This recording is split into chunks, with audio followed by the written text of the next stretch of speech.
Thank you for your presence to contribute to the advancement of opportunities offered to women entrepreneurs in Africa. I'm really pleased and thank you for attending this meeting. So as to move in the debate, I'm pleased and I'm honored to call on this platform Kristalina Georgieva, CEO of the World Bank Group. Thank you for welcoming her.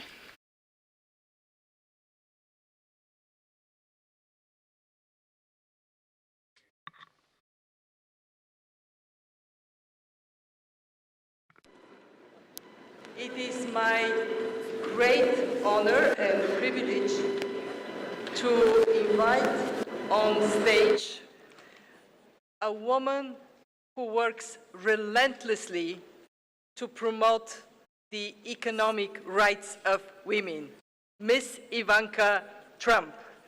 Let's give her a big round of applause.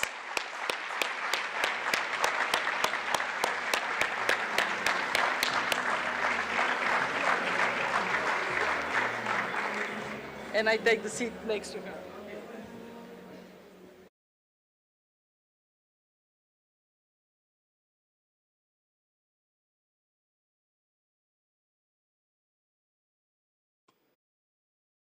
It is such a rare opportunity for us to hear from someone who has effectively proven that women they can be successful entrepreneurs and they can be advocates for the rights of other women.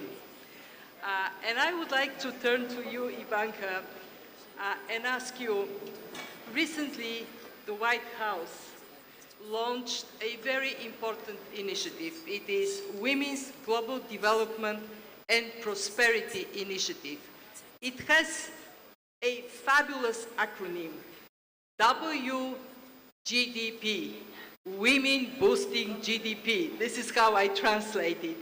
And you have been instrumental to make that happen. Would you share with the audience what is the goal, what you aspire to achieve? How can the international community work with this initiative? And most importantly, what could leaders in this room do for that initiative, WGDP, to succeed? Oui, bien sûr.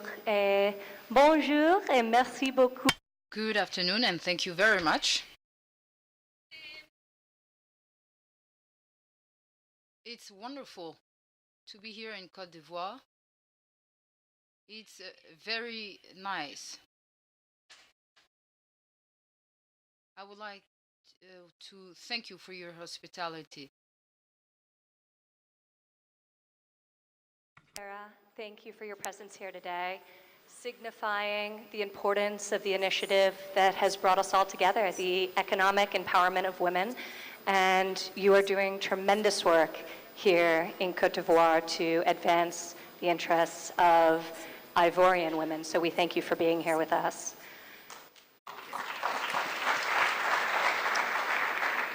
Mr. Vice President, thank you for joining us as well.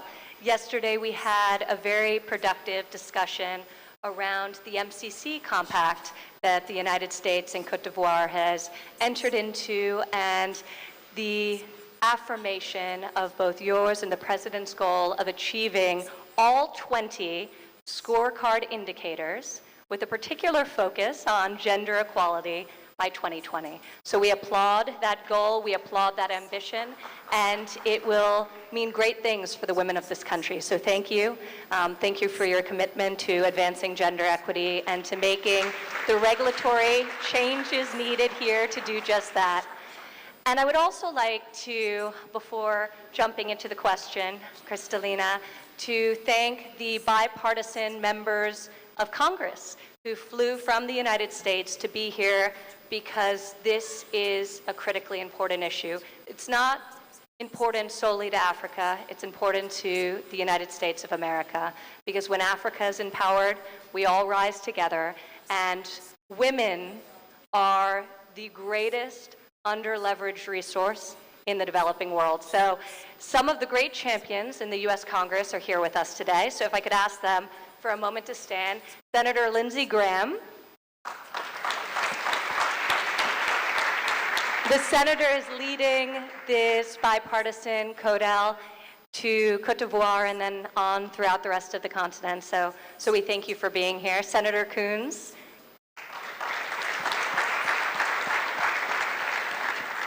Senator Barrasso.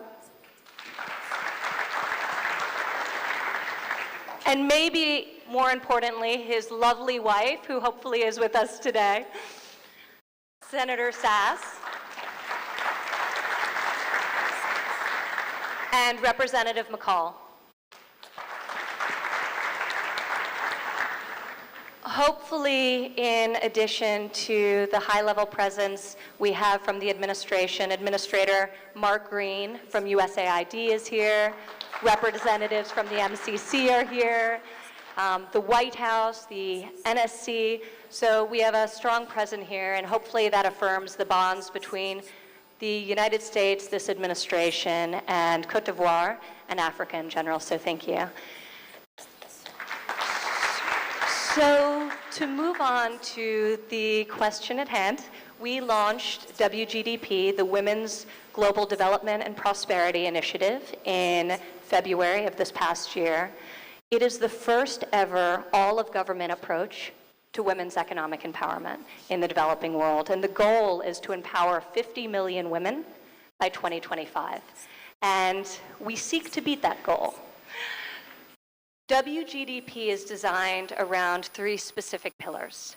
The first pillar is promoting vocational education for women to connect women with the skills that enable them to secure a family-sustaining job in their local economies. It also is about organizing the existing work women are doing, as we saw today at the cocoa farmers or the shea farmers, what's traditionally been women's work, and how we can bring technological advances to that work to fuel productivity, how we can create access to markets for the work that women are already doing through organizations. So we're very excited about Pillar 1 of WGDP. Pillar 2, which is relevant to today's discussion, is around promoting women's entrepreneurship in the developing world through access to the capital necessary to start and grow a business, through access to markets, through mentorship, and through skills training. So Pillar 2 is directly applicable, and WeFi was started with this in mind. And then the third pillar, which is of critical significance for Pillar 1 and 2 to be sustainable over the long term, relates to facilitating the enabling environments in the countries that we're involved in. That means legal reforms, cultural reforms, changes that enable women to thrive. So we're very excited about this rather ambitious goal of empowering 50 million women by 2025, but we are also very optimistic that this is the best way we can be thinking about U.S. development assistance with the goal of helping countries become self-reliant. When you invest in women, they invest back into their families, they invest back into their communities, and countries prosper. We in this audience could not agree more. We actually had discussions around the role of women for the well-being of their families, their countries, but also to have security and peace. And I just want to Absolutely. recognize that this whole of government approach you promote embraces holistically economic, social, and peaceful development. So thank you for that. I think that's exactly right. So a couple of points on that. The president launched this initiative through a national security presidential memorandum. It was very important to him, and this is stated in the national security strategy of the United States of America, that societies that empower women to succeed are more peaceful and more prosperous. And this is evident in all the research that we see. in countries where there is the greatest gender disparity, there's also the highest likelihood for conflict. And there's also the highest likelihood to resolve a threat with immediate violence as opposed to a negotiated diplomatic response. So the correlation between women's economic empowerment and national security is there. So this is just simply put good defense policy, but it's also in countries' economic interests. So it's a social justice issue, it's an economic issue, it's a defense issue, and it just plain makes sense. One of the things I'm very proud of, and the members of Congress who are here with us today actively participated in, is the United States is the first country in the world to sign into law a stipulation that women must be at the table when negotiating peace, the Women, Peace, and Security Act. This was signed into law after years of hard work by many people on both sides of the aisle. It was signed into law by President Trump in 2017. The guidance is coming out this month for how it's going to be rolled out, and it's follows up on the UN stipulation and suggestions on this front, but we are the first country to actually require it because it makes sense. Peace deals, when women participate in negotiating them, sustain far longer, 35% longer, than if women are excluded from the dialogue. And that's only rational as we comprise 50% of most populations. So it's very important from a security standpoint as well. Right. But there are substantial barriers, and that's why I'm so excited about WeFi, because we're here talking about Pillar 2, the lack of access to capital for women entrepreneurs. And there are many reasons why, but 70% of small and medium-sized business owners in the developing world who are female are unable to secure the capital to start or grow a business. There are a lot of reasons for that. Some are cultural, some are legal. In Africa, for example, only 15% of land is owned by women. And that's problematic because they lack the collateral to secure a loan from a bank. So these are areas we can address if we work together and we recognize them, we identify them, we convene, and we institute important policy reforms. And we succeed for women. You would be pleased to know, Ivanka, that not only WeFi is advocating for more legal rights for women, but through it we have innovated to identify creditworthiness of women on the basis of a test rather than on the basis of collateral, to remove this barrier for women to access credit. I saw that when you talked about peace and security and women, the Prime Minister of Niger nodded a number of times. This is a message that resonates really strongly with this audience. If I could ask you one more question, you have been one of the most passionate advocates for women I have seen in my life. And you, I'm sure, have helped by that standing, your own personal standing, many women. What would you share with this audience about the importance of role models, of training women, and for those in the audience that may be thinking of starting a business, but are worried about the barriers to overcome, what advice would you have for them? How would you give them this confidence to dare to go forward? Thank you, Kristalina, and that's very kind of you. I think mentorship is absolutely critical, and the mentors don't have to be female.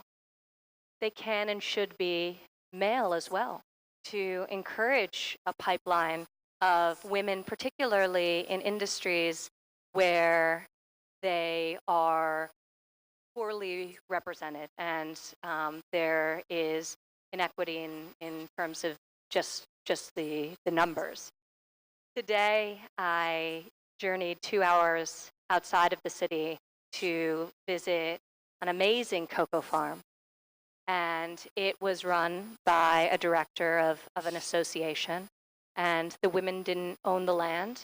but they created an association, hundreds of them, and they came together and they say, if we work together, we can collectively rise. We can pool our assets as collateral and enable us to be able to have more product, to have more scale, to be able to borrow more, and to be able to trade on a much larger scale. And this was a perfect example of women championing women, women supporting women. The director of the association was formidable and a tremendous leader. And we announced today, in conjunction with the private sector, with USAID and the World Cocoa Foundation, in addition to Mars and Hershey's and Nestle and several other private sector players, that $2 million would be made available for 300 more associations like this in Cote d'Ivoire, and for 500 associations to be given access to the formal financing markets. So this is what happens when women work together, but you need the role models, because unless you see it, you can't imagine that it's possible. And to the young entrepreneurs in this room, if you're in this room, that's a really good start. But I would say just do it. There is no time like the present, and just go for it. Just go for it. Ladies and gentlemen, the best advice we get from the best there is. Ivanka, you are an aspiration for many. I must admit here, including for my granddaughter, who also is named Ivanka. Isn't that amazing? I've never met another Ivanka, and I look forward to meeting your granddaughter. Well, she adores you. And may I say that having you just to come here to visit these women, this is an inspiration for them, for all of us. Can we give Ivanka a very big round of applause for who she is and what she does? Ivanka. And Kristalina, I have to return the compliment. 2 years ago, prior to the G20, we started talking about this idea of Wi-Fi in my office in the White House, and we said, where is the gap? There was a relatively healthy ecosystem for microloans. But once you became a small business, once you became a medium-sized business, there was no liquidity to scale. And that's when you really start to have that multiplier effect and create employment in your local market. So we launched this initiative. 13 other countries joined us as founding members. The first round of capital was put out in 2018, which mobilized $1.6 billion for women entrepreneurs, of which we'll hear from in just a moment. So it's just tremendous work, and I'm excited to be a part of it, and I'm very excited for the future of Wi-Fi. And it's really important because this is the first regional summit. These problems are local problems that need to be addressed on a local level. So it's exciting to be able to come here to Africa and talk about the unique opportunities and the unique challenges that face female entrepreneurs in this country and on this continent. So it is hopefully the first of many regional summits, but it's a great honor to kick it off here in Cote d'Ivoire. So thank you. Thank you, Ivanka. And do please come to Africa more often. All women and men here count on your exciting leadership. Thank you very much, Madam CEO. We're now going for the last roundtable of this afternoon with very important persons. And on the occasion of the first regional summit Wi-Fi, the women African entrepreneur is at the heart of discussions. And I have the pleasure to call 3 women coming from this region who prove on a daily basis that the African woman has the stamina to succeed. And even if she does everything, even if everything is going against her, I'm now calling on Mrs. Janine Cooper, founder.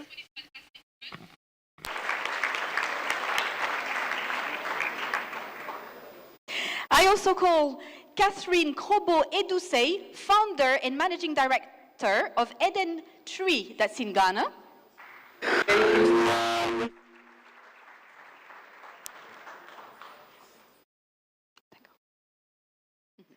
So now we'll have the presentation of Janine, please.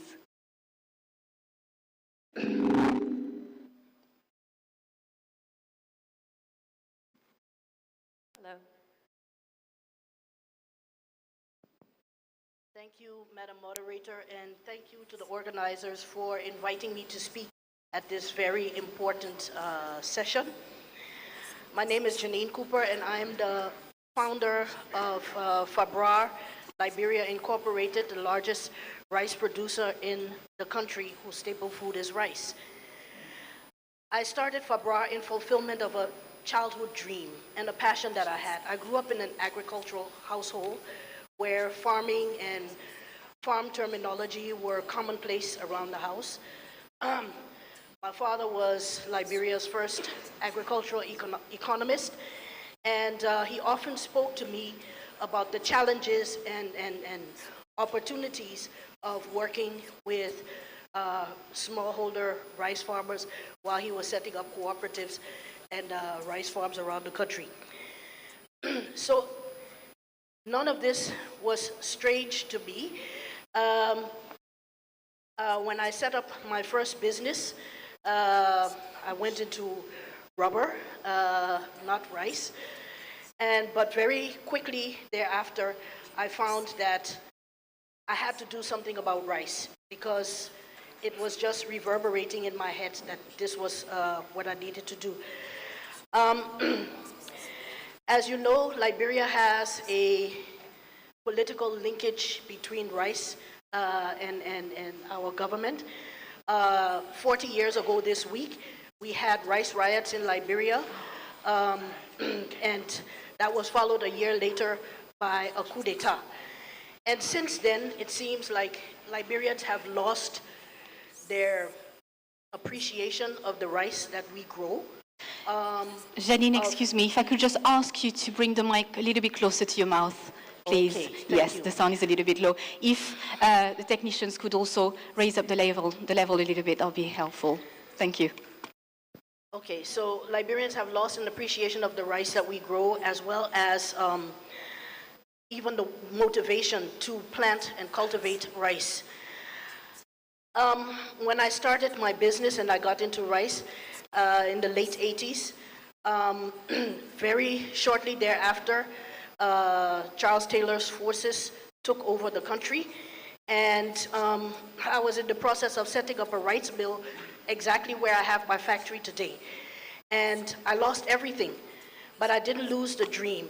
And I embarked on a humanitarian career, and one of my first tasks as a humanitarian working with Médecins Sans Frontières was to organize and lead the first convoy, humanitarian convoy from San Pedro, here in Côte d'Ivoire, up through Mans and Danane, into Liberia, where hundreds of thousands of displaced people were literally dying of hunger. I continued my humanitarian career across other parts of Africa, working with the UN, but food security has always been my passion. And in 2016, with the launching of the SDGs the year before, I thought this is my chance. I left the UN and I returned home to follow my dream of managing my own rice company. This was fortuitous. When I started the company, actually, with my son, I did it with my own financing because we made the rounds of all of the banks. And they told me, if you see anything going on around here, it's not from any bank here. It's money coming from outside. So either you bring it from outside or you won't be able to do it. So we started like that. In 2013, we had venture financing from an IFC bank backed venture fund, and also an equipment grant from a USAID project. And we got ready to start. We bought equipment, we expanded the factory, we were ready to go, and then Ebola struck. And it took me another year to be able to get that factory moving. We launched again in 2015, but by then, whatever working capital we had laid aside had dried up in paying for staff, because you couldn't fire people just because there was Ebola. The rice that we had paid for, the farmers couldn't give it to us because many of them had died. So we took that hit and we continued, and as I said, in 2016, I left the UN, came back home, started working, and in the last 2 years, I've managed to grow the company to nearly $1 million in revenue. We're the largest rice producer in Liberia, and globally, we are the largest producer of West African red rice, which is arguably the healthiest rice. It's healthier than quinoa, it's healthier than teff, it's healthier than couscous. You name it, we've got it. And even though the financing has been difficult, we got a little line of credit with an interest rate that's in the 20s, with collateral that we had to get of more than 200% collateral to be able to get that loan. Nevertheless, we've grown our company, and this year I'm very proud to say that we began exporting our ruby red rice to the United States under the AGOA trade agreement. And even prouder I am that I've encouraged over Liberian commercial farmers to plant over 1,000 acres of rice, something that has not been done in the last 40 years. So 40 years after the rice riot, it's time that we get rice right in Liberia, and Fabra is ready for the challenge.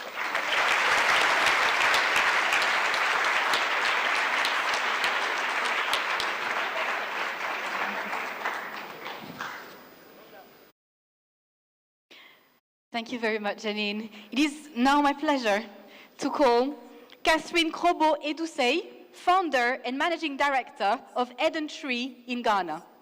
Round of applause, please, for Catherine.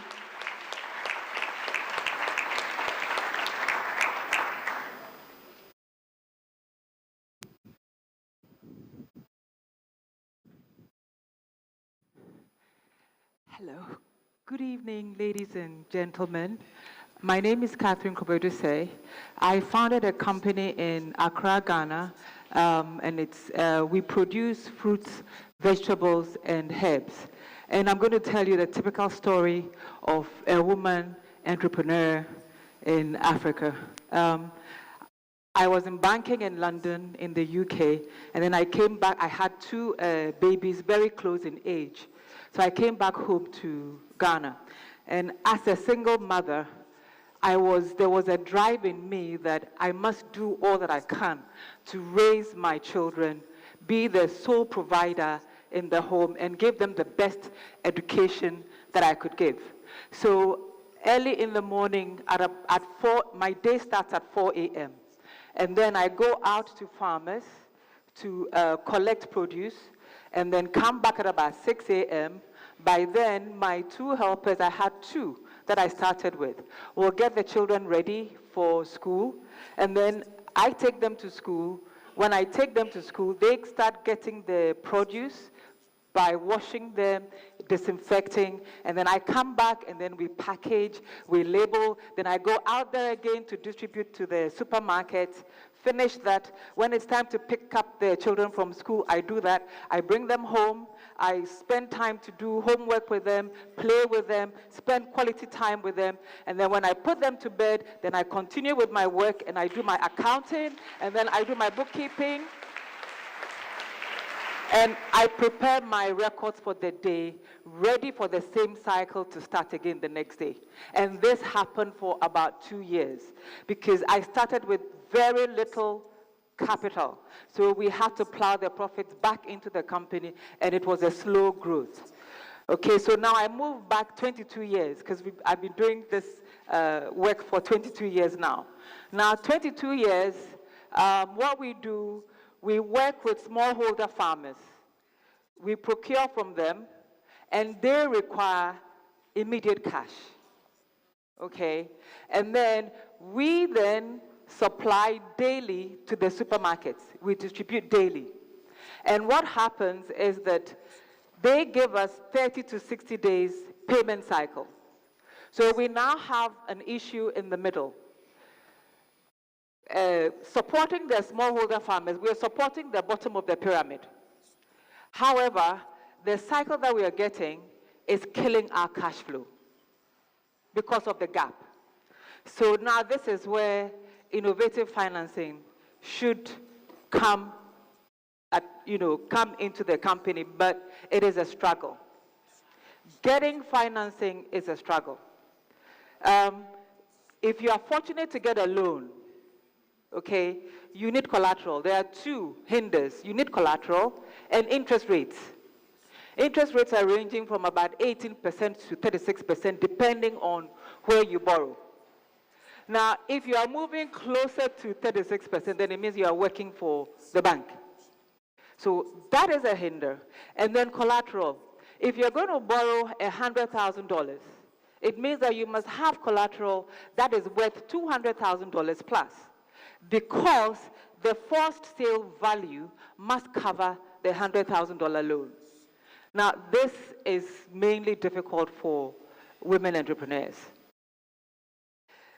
Now, I'm hoping, we've been talking and talking and talking.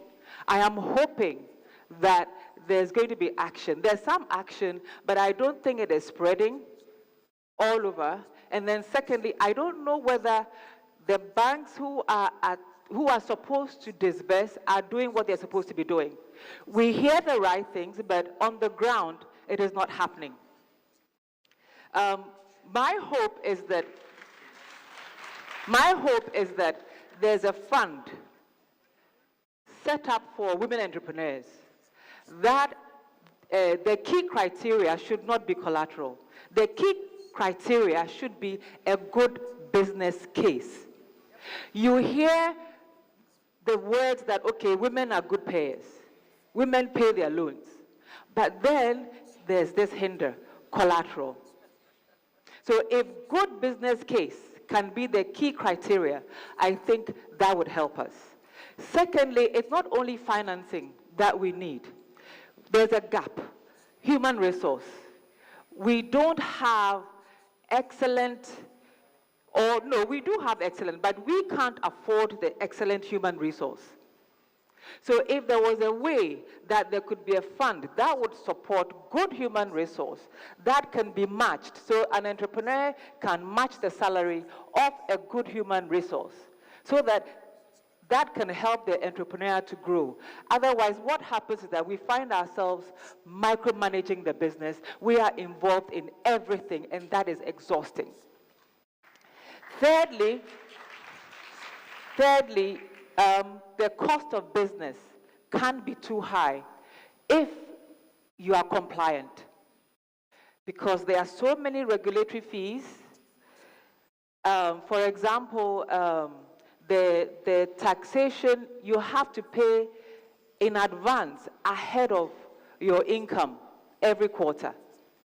The infrastructure, we have issues with infrastructure. So at the end of the day, the cost of business becomes so high. And then what you really should gain becomes minimal. And then you are not able to grow as you're supposed to grow. We have been in business for 22 years, but I wish that we had grown beyond where we are right now. Yes, I started with 2 employees, now we are 70 employees. That's good, but I'm hoping that we can get to a place where we will have 200 employees, and then we will have other women entrepreneurs who are also doing the same thing, and then it begins to spread. So I'm hoping that going forward, as earlier on today, I think 2 entrepreneurs were financed. So I really hope that, I think things are beginning to change from what I'm seeing now. So I really hope that it continues forward. Thank you very much. Thank you. Thank you. Yes. Thank you very much. And our next speaker and entrepreneur is Maya Morgan Famodou. She is the founder of Organisé Nigeria. Please, a warm welcome for Maya.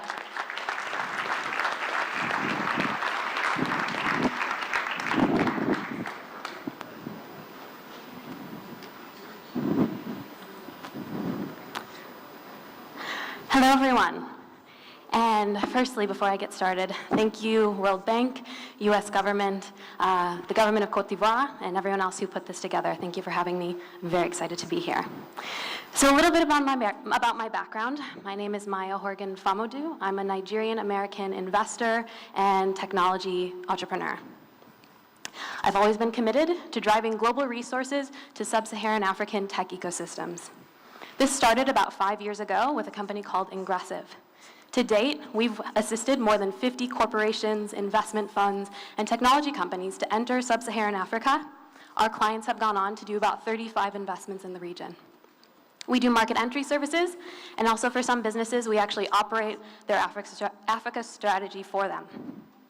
What this means for communities on the continent is that we get the CSR budget, part of the marketing budget, some of the biz dev budget, and even sometimes the investment dollars of our clients, and we can allocate those to top tech ecosystems across the continent. About 2 years ago, with a number of our clients, we launched a multi-million-dollar venture capital fund. So now we, ourselves, are directly investing in technology startups across the continent. Excitingly, one of our portfolio companies, thank you. Excitingly, one of our portfolio companies, Paystack, recently closed investment from Tencent, Visa, and Stripe. So we're starting to see the realizations of what investing in technology on the continent can do globally. 70% of Ingressive Capital's team is female. 50% of Ingressive LLC's team is female.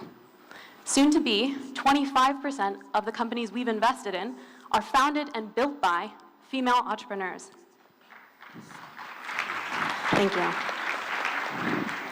If you want to support women, put them in positions to do it themselves. And for the political representatives and any leaders in the audience, my first point is to stop trying to lead and just let the women do it themselves.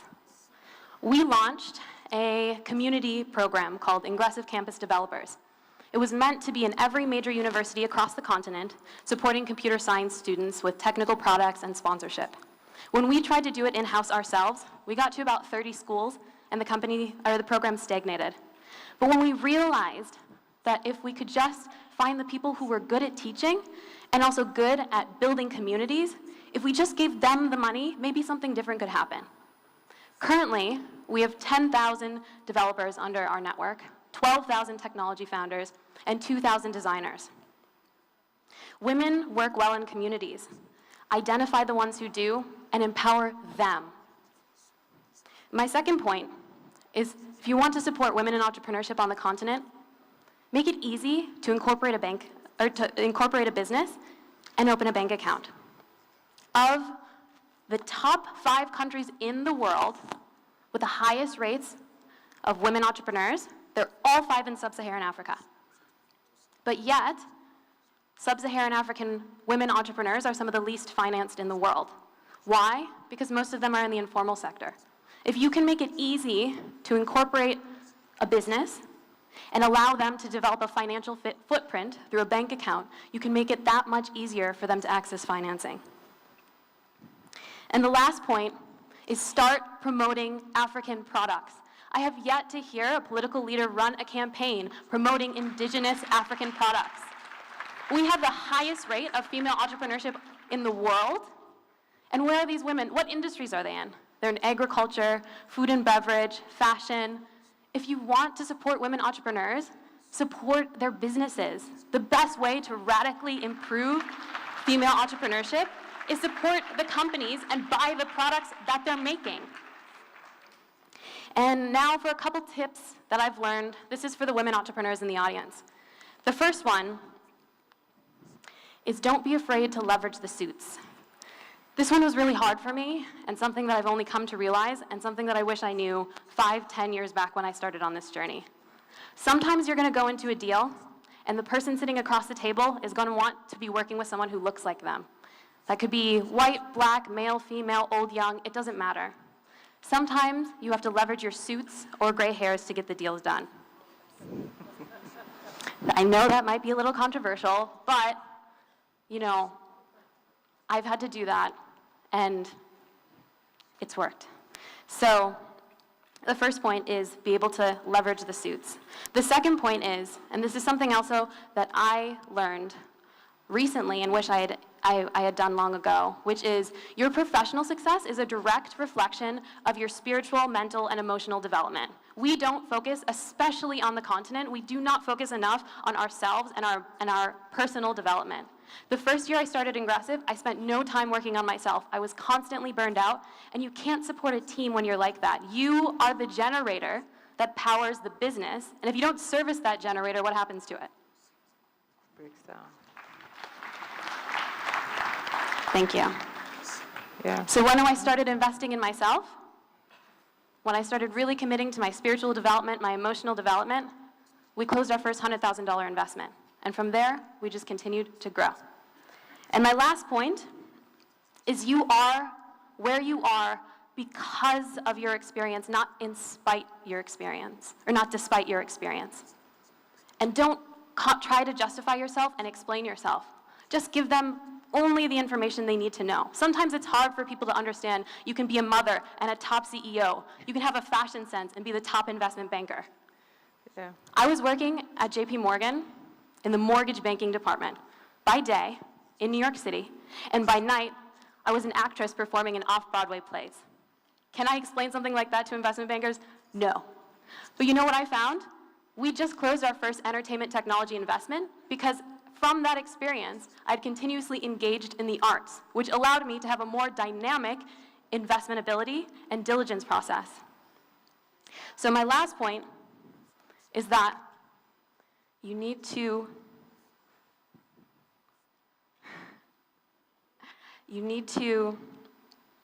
only say what you need to say, and remember that you are who you are because of your experience, not despite it. And I'm a part of an entrepreneurship organization called Harambe, and we have this great mantra that I love to say every time I speak. It goes like this. We will check our road and the nature of our battles, but in the end, the Africa our generation desires can be won. It exists, it is real, it is possible, and it is ours. Thank you.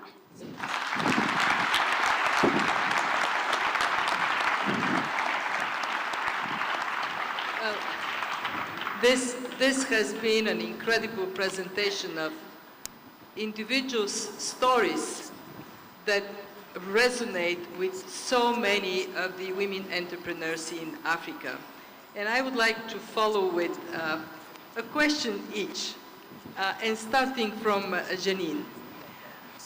You have gone through the trauma of Ebola crisis, and you have overcome this very dramatic moment.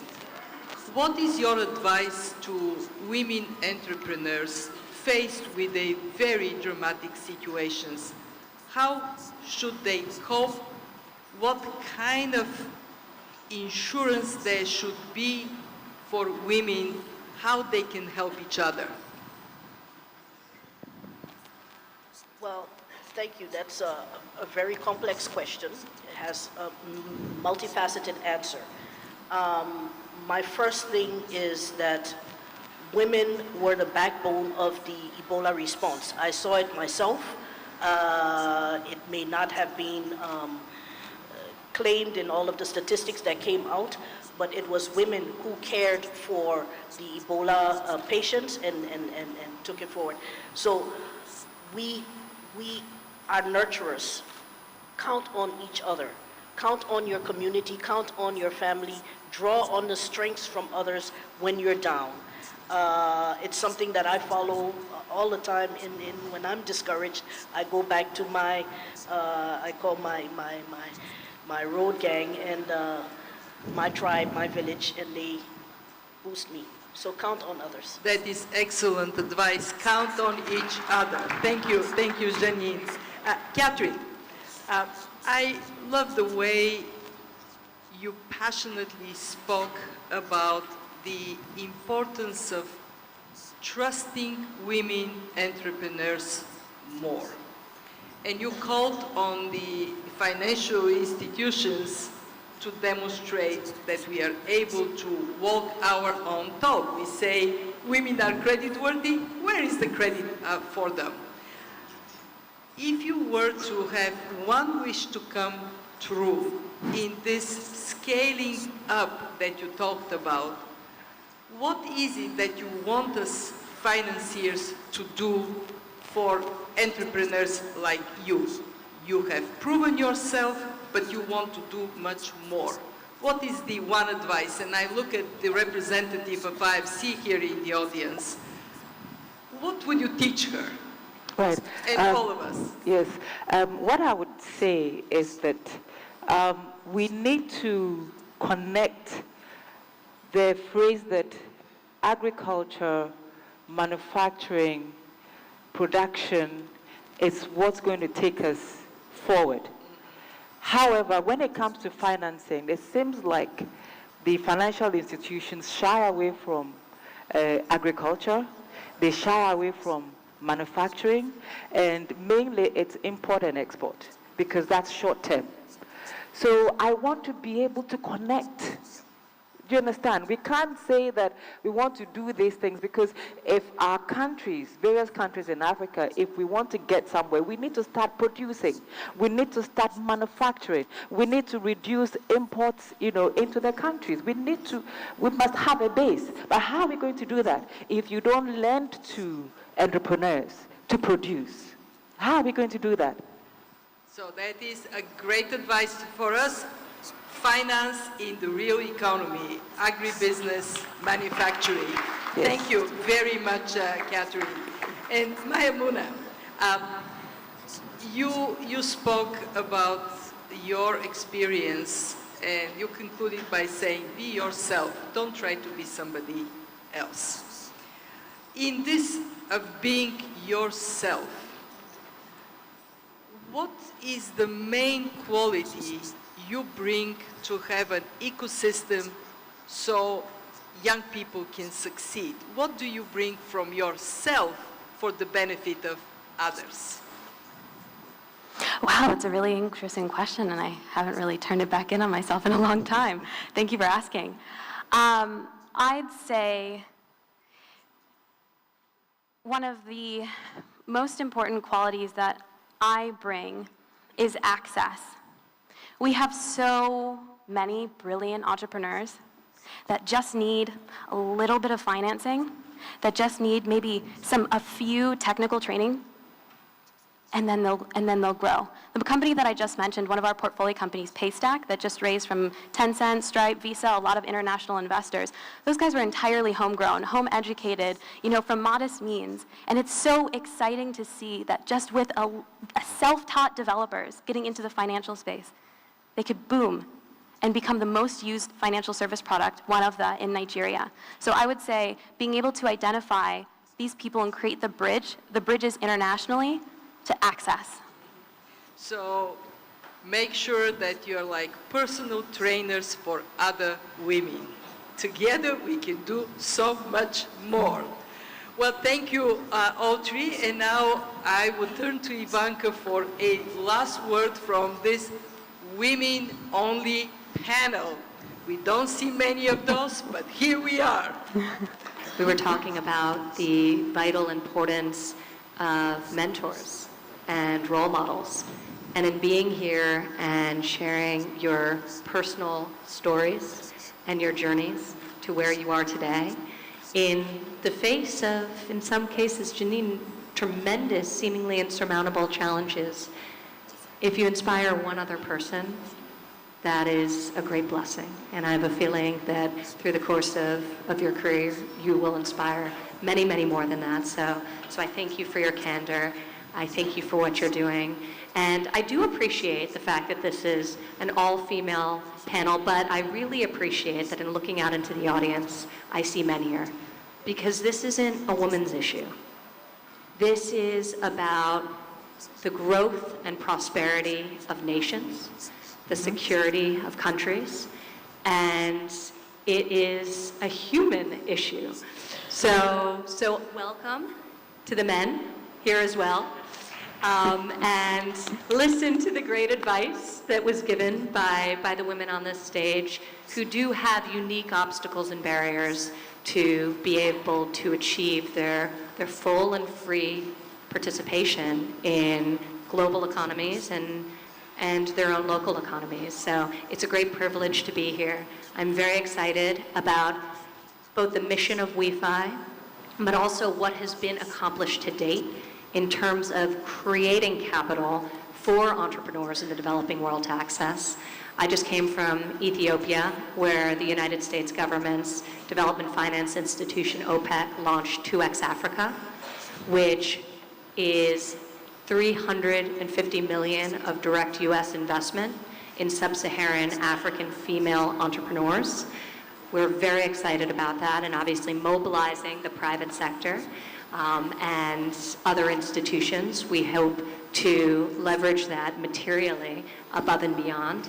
So capital is coming, not at the pace we would like, but we think with programs like WGDP, like OPEC 2X, like WeFi, we're creating the dialogue, creating the access, and we welcome everyone in this room to join forces with us to make the policy reforms, to provide the capital, and to allow women to prosper. So really thank you for being here at the inaugural WeFi Summit.